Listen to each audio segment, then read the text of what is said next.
A new chapter has been added to the story of USA and its oil-fueled love story after Venezuelan President Nicolas Maduro was kidnapped by the US forces overnight with his wife. Let's understand why USA wants its control over Venezuela so desperately. It all started in 1823. Frustrated by the European invasions, that time US President James Monroe decided to sign an agreement with other Western Hemisphere countries known as Monroe Doctrine, under which USA will now protect all countries of Western Hemisphere from European invasions. And this increased the dominance of USA in the Western Hemisphere.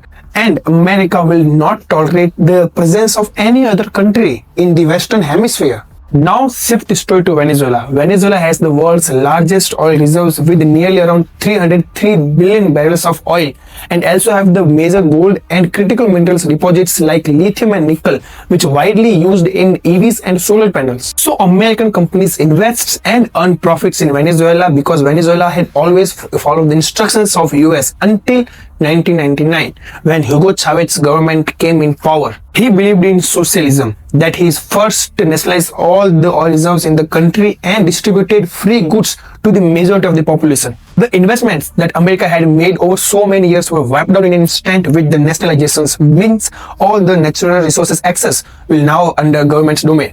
In response to that, America imposed sanctions and oil blockade on Venezuela, meaning that America's allies could not buy oil from Venezuela. And then Russia and China stepped in, and China even invests more than $100 billion in Venezuela. And this started to worry America because the influence of China and Russia is growing in Venezuela, and America is enemy of these two nations because of the ideology differences between these nations. And China's economic growth, Venezuela's selling of oil in its own currency, and BRICS anti-dollar policy, all these factors is now triggering US more and weakening the US dollar. And in Venezuela, inflation increases significantly after 2013, and Maduro's effectively establishing a dictatorship by cancelling 2024 elections sparks outrage among the people of Venezuela. And US took advantage of it and kidnapped Nicolas Maduro on 3rd January 2026 in case of drug trafficking in USA and distorting world market. But the major supplier of drugs in US is Mexico and Colombia.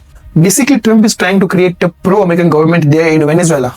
But the real reason, as we all know, is to reduce the influence of Russia and China by using national security threat as an excuse and want to use all the resources, including oil. Several international organizations, including United Nations and European Union, condemn it and describe it as the violation of international law. And no country has the right to act as an international police. And whenever an anti-American government came into power in any country of the Western Hemisphere, USA uses its armed forces and openly invades it while UN simply watches. And we have seen this in the past with Nicaragua, Chile, Panama, Honduras, and Cuba. So now who will stop China from occupying Taiwan? Who will stop Russia from invading Ukraine? Because America itself has broken international law.